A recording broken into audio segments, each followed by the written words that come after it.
The old mansion, on the outskirts of Eldermore, had stood vacant for over 2 decades, its cracked windows reflecting the waning sunlight like tired eyes.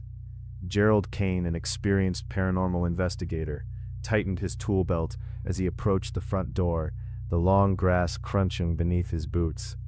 He wiped a bead of sweat from his brow, the lingering summer heat unusual for late September. It was his last case, a chance to lay to rest the whispered rumors that had spiraled into ghost stories across town. Exploring deeper, Gerald climbed the creaking staircase, each step exhaling a groan that resonated in the silence. The atmosphere felt dense, almost humid, although it was a chill that crept along his spine.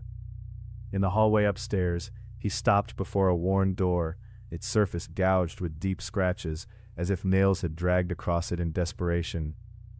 He pushed it open, and the door squealed, dragging through decades of dust. Inside, a child's room lay frozen in time. The bed was made, white linens untouched, but scattered across the floor were small artifacts, a cracked porcelain doll, faded drawings pinned to the wall depicting a family with smiling faces. Yet a sense of sorrow clung to the drawings, their eyes seemed to follow him, dark and hollow. He tilted his head, trying to decipher the childish scrawl that jumbled together. It read, "Help us," over and over again, a plea lingering in the air longer than it should. Gritting his teeth, he pressed on. He moved cautiously to the stairs, but just as he reached the first step, a sudden draft swept through the hallway, extinguishing his flashlight, plunging him into darkness. Heart pounding, he fumbled for his tools in the silvery blackness. Then, clearer this time, he heard it, a child's giggle, high and sweet, chillingly innocent, echoing off the walls. Startled, he stepped backward, clumsily bumping into a dresser, causing it to tip ominously before he caught it. The girl's image flickered closer, the whispers morphing into anguished calls for help. He couldn't breathe, the temperature plunging further, suffocating him within the oppressive gloom.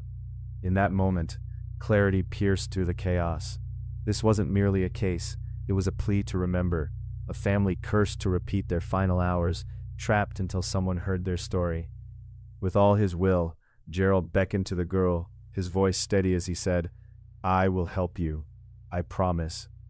The girl's fleeting form softened with a touch of light, the anguished cries tapering into a whispered "thank you," echoing just beyond his grasp.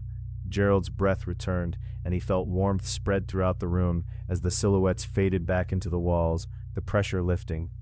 As he stepped back into the fading daylight, he turned one last time to face the house that had held so many sorrows. The air was lighter now, the whispers, a gentle breeze against his skin, reminding him of the past he vowed to carry forth, a story of loss, love, and the transient nature of life. Gerald closed the door behind him, sealing the darkness within.